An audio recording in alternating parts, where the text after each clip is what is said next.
Hello दोस्तों। कल हम लोगों ने बात की थी कि संविधान एक्चुअली में हम लोगों को क्या देता है, जिसके बारे में आपको मैंने बताया था, एक बेस दिया था संविधान के बारे में कि संविधान जो है कैसे काम करता है, कैसे सबको साथ लेके चलता है, कैसे एक मिनिमम जो है सबके लिए एक सुविधा उत्पन्न करता है और सबके लिए साथ रहने का एक वजह देती है।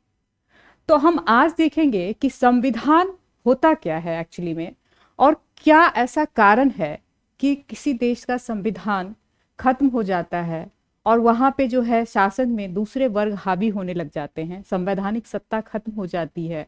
और भारत जो है उसके सामने अभी देखिए 78 ईयर हो चुका है और हम लोग जो है अपने संविधान के हिसाब से ही चुनाव करवाते हैं और उसके हिसाब से ही हम चलते हैं। तो आखिर ये क्या कारण है कि संविधान कहीं का जो है पावरफुल नहीं रह पाता है। तो सबसे पहले हम देखते हैं कि संविधान कहते किसको हैं, संविधान क्या होता है। तो आप देखेंगे कि एक दस्तावेज होता है, मतलब ज्यादातर देशों में आप देखेंगे तो लिखित दस्तावेज के रूप में है, जिसमें कि राज्य होता है। राज्य की परिभाषा आपको हम बताएंगे जो आर्टिकल में दिया गया है। पहले आप समझिए कि राज्य का गठन, जिसको आप कहते हैं सरकार का गठन कैसे होता है, यह बताता है कैसे होगा और कैसे शासन करेगा। ये जो होता है संविधान में होता है। तो हम जो कहेंगे एक लिखित दस्तावेज है। तो आप इंग्लैंड के संविधान को देखेंगे तो वहां पे लिखित रूप से संविधान को नहीं बनाया गया है। उसमें जो है ऐतिहासिक रूप से जो है बहुत सारे ऐसे निर्णय लिए गए, संवैधानिक या वैधानिक निर्णय लिए गए, जिसको कि उसने संग्रहित करके रखा हुआ है और वो वहां पे एक संविधान का काम करती है। लेकिन भारत में आप देखेंगे एक लिखित संविधान है, जिसको हमने लंबे संघर्षों के बाद अपना खुद का संविधान बनाया है। तब यहाँ पे जो देखेंगे कि कैसे होता है, जिसे हम कहते हैं लोकतांत्रिक गणराज्य है। भारत क्या है, एक लोकतंत्र है। तो ये कहीं ना कहीं कहाँ से मिलता है आपको, ये हमारे संविधान से ही मिलता है। कैसा लोकतंत्र होगा, कैसे सारी जो हमारी जो विभिन्न प्रकार के जो संगठन हैं, जो इंस्टीट्यूशंस हैं, वो कैसे वर्क करेंगे और किस तरह से उन दोनों के बीच में संतुलन होगा। तो आप समझ लीजिए कि संविधान, हम लोग कहते क्या है कि संविधान की बुक उठाए, उसको समझने की कोशिश नहीं करते हैं। तो हम ये समझाना चाह रहे हैं आपको कि संविधान एक्चुअली में क्या होता है और कैसे काम करता है। तो सबसे पहले देखिए कि क्यों इफेक्टिव होता है कोई संविधान। आप देखिए पाकिस्तान की क्या स्थिति है, बांग्लादेश की क्या स्थिति है, नेपाल की क्या स्थिति है, श्रीलंका की क्या स्थिति है, म्यांमार की क्या स्थिति है। लेकिन उसके सामने अगर भारत को देखेंगे, अमेरिका को देखेंगे, ब्रिटेन को देखेंगे, तो ये क्या है, एक ऐसा देश है जहाँ पे संवैधानिक मूल्य बहुत ज़्यादा लोगों के अंदर है और वो संविधान के हिसाब से ही चलते हैं। तब हम देखते हैं कि ऐसा क्या कारण है जो इफेक्टिव है वहाँ का संविधान और हमारे यहाँ का संविधान और बाकी देशों, बहुत सारे देश में नहीं है। तो सबसे पहले क्या होता है कि वैधता।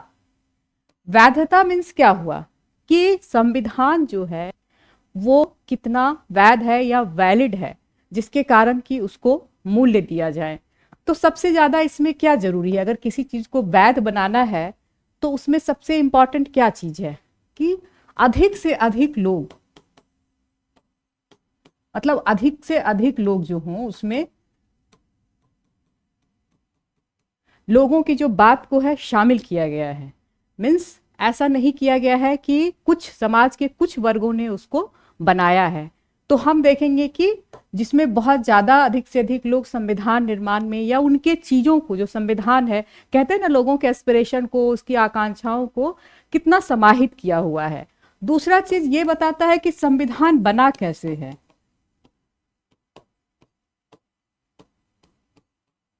बना कैसे, हम देखेंगे कि भारत का संविधान हो या अमेरिका का संविधान हो, यूएसए हो या इंडिया हो, यहाँ का संविधान कैसे बना है। लंबे जो हमारा एक संघर्ष है, राष्ट्रीय आंदोलन के थ्रू यहाँ पे भी संविधान का निर्माण हुआ है। तो यहाँ पे जो संविधान है, चूंकि राष्ट्रीय आंदोलन में क्या थे कि वैसे वो लोग शामिल थे और समाज के लगभग हर वर्ग के लोग शामिल थे। तो उन्होंने क्या किया कि एक जो सब लोगों के जो आकांक्षाएं थी उनको समाहित करने की कोशिश की। और इसके कारण जो है एक आंदोलन के रूप में जब कोई चीज आता है तो आप देखिएगा कि सब लोग उस आंदोलन में थे। जब हम लोग पढ़ते हैं भारतीय स्वतंत्रता संग्राम तो सारे लोग थे, सारे वर्ग के लोग थे, और कहीं ना कहीं उन पे क्या था, लोगों का ट्रस्ट था कि जब लोग यहाँ पे आए हैं, हमारे लिए लड़ रहे हैं, हमारी स्वतंत्रता के लिए लड़ रहे हैं, तो वो संविधान एक ऐसा निर्माण करेंगे जिसमें सभी वर्ग के हितों को शामिल किया जाएगा। तो एक ट्रस्ट जरूरी है सोसाइटी में। तो ये जो हमारे स्वतंत्रता सेनानी थे, सब पे लोगों का बहुत ज्यादा ट्रस्ट था। उन लोगों ने साथ में वर्क किया था और देखा था कि नहीं, ये जो है पॉजिटिव वे में हमारा संविधान बन रहा है। और ये ट्रस्ट बिल्डअप करने के कारण जो है हमने एक अच्छा संविधान का निर्माण किया, और एक ऐसा संविधान जिसमें कि आप देखेंगे, जब इसको आगे पढ़ेंगे तो लगेगा आपको कि सभी वर्गों को कहीं ना कहीं ये देता है, सब कुछ देता है कि आप सम्मान कर पाए, आप इस देश में सर उठा के चल पाए। दूसरा चीज आप देखेंगे, या तो हम जनमत संग्रह करवा लें। तो भारत का संविधान जो था जनमत संग्रह के द्वारा नहीं बना था, एक संविधान सभा के द्वारा बना था, जिसको कई चुनाव किया गया था। तो हम देखते हैं कि ऐसा भी नहीं, लेकिन जो संविधान सभा में जो लोग चुन के आए थे प्रत्यक्ष या अप्रत्यक्ष रूप से, उनमें लोगों का विश्वास बहुत अधिक था। तो इसके बारे में हम आगे पढ़ेंगे। लेकिन सबसे बड़ी बात क्या थी, ये वैध इसलिए था क्योंकि समाज में लोगों का जो आंदोलन में शामिल हुए थे, जो संविधान सभा में मेंबर थे, सब में इनका ट्रस्ट था कि वो एक अच्छा संविधान का निर्माण करेंगे। अब दूसरा देखते हैं कि कैसे प्रभावी होता है संविधान। दूसरा आपका है पहचान, आइडेंटिटी। ये आइडेंटिटी बहुत इंपॉर्टेंट चीज है आप देखेंगे तो, इसलिए क्योंकि जैसे आप देखेंगे कि यहाँ पे अल्पसंख्यक हैं और बहुसंख्यक हैं। कहते हैं ना कि हमारे यहाँ जो है सबसे अल्पसंख्यक 5 लोग अल्पसंख्यक हैं, जिसमें मुस्लिम हैं, सिख हैं, ईसाई हैं। तो ये सब क्या है, अल्पसंख्यक हैं, जिनकी संख्या जो है यहाँ पे कम है। धर्म के आधार पे वो अल्पसंख्यक है, कुछ भाषा के आधार पे अल्पसंख्यक हो जाते हैं। तो इस तरह से अगर देखेंगे तो ये हमेशा एक अल्पसंख्यकों के मन में एक डर होता है पहचान की। ये हमेशा डरे रहते हैं, किसी भी दुनिया में कहीं भी रहे अल्पसंख्यक, चाहे वो यहाँ से जाके अमेरिका में बसे, तो एक अल्पसंख्यक के रूप में जब यहाँ के इंडियन लोग होते हैं तो उनके भी मन में कहीं ना कहीं भय होता है। चाहे वो लंदन में रहें, चाहे वो कहीं, तो एक देखेंगे एक समूह में रहने की कोशिश करते हैं कि हमारी पहचान को, हमारे ऐसा ना किया जाए कि ऐसा विधि बनाया जाए जो हमारी पहचान को ही खत्म कर दे। तो इसके कारण उनमें एक भय होता है। तो ये जो है पहचान का जो है बहुत इंपॉर्टेंट रोल है कि कैसे जो है हमारे साथ ये संवैधानिक तरीके से साथ में रहते हैं। तो आप देखेंगे इसमें क्या डिपेंड करता है कि अब जब संविधान है उसका मौलिक स्वरूप क्या है, इसका मौलिक स्वरूप क्या है,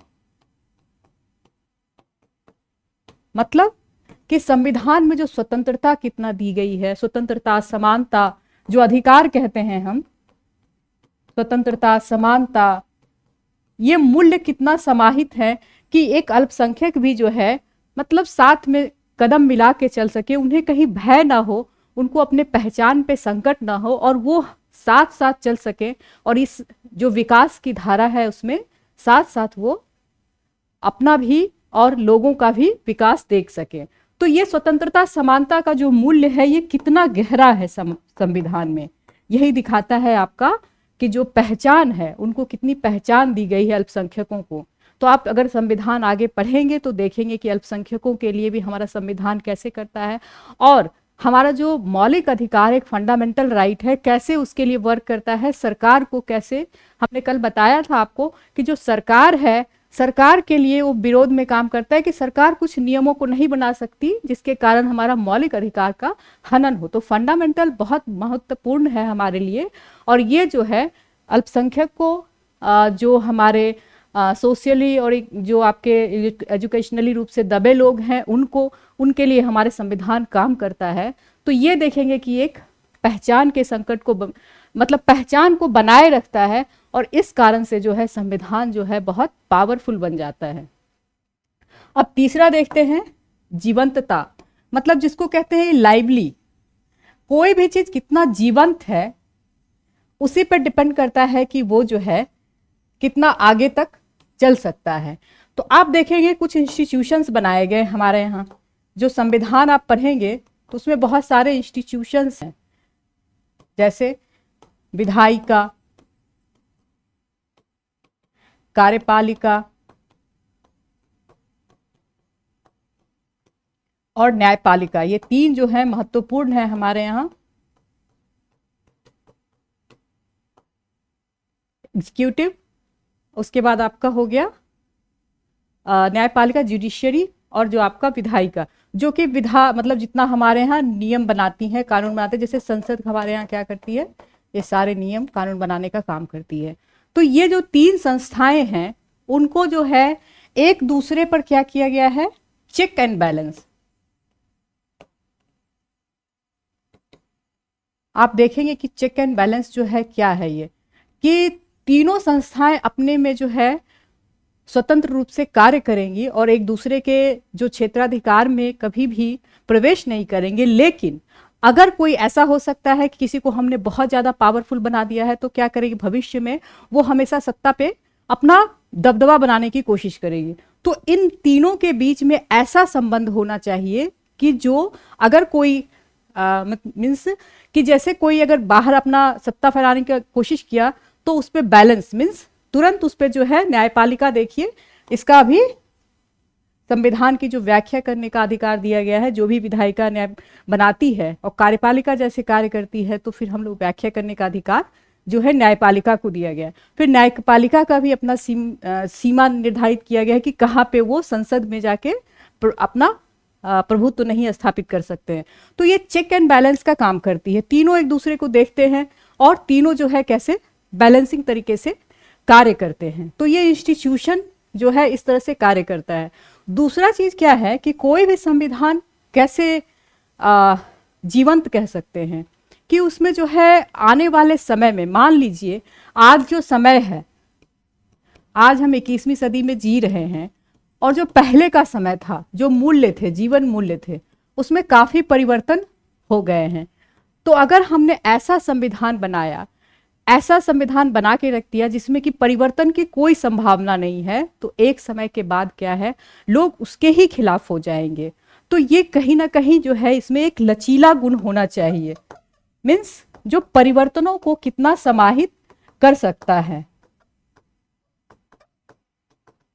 अब ये भी नहीं होना चाहिए कि इतना लचीला हो जाए कि काम करना ही बंद कर दे, या फिर ऐसा भी नहीं होना चाहिए कि इतना ज्यादा वो कठोर हो जाए कि लोगों का सांस लेना ही मुश्किल हो जाए।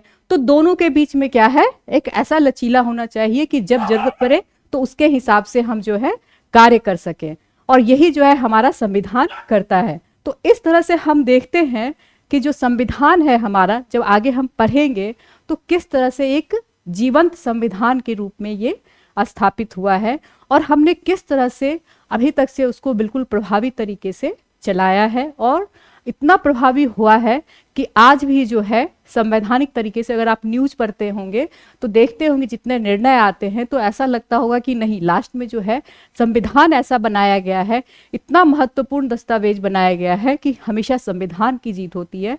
कोई व्यक्ति नहीं बड़ा है, कोई संस्था बड़ा नहीं है, लेकिन संविधान सबके ऊपर है, और इसलिए हमारा जो संविधान है एक जीवंत दस्तावेज के रूप में है। धन्यवाद।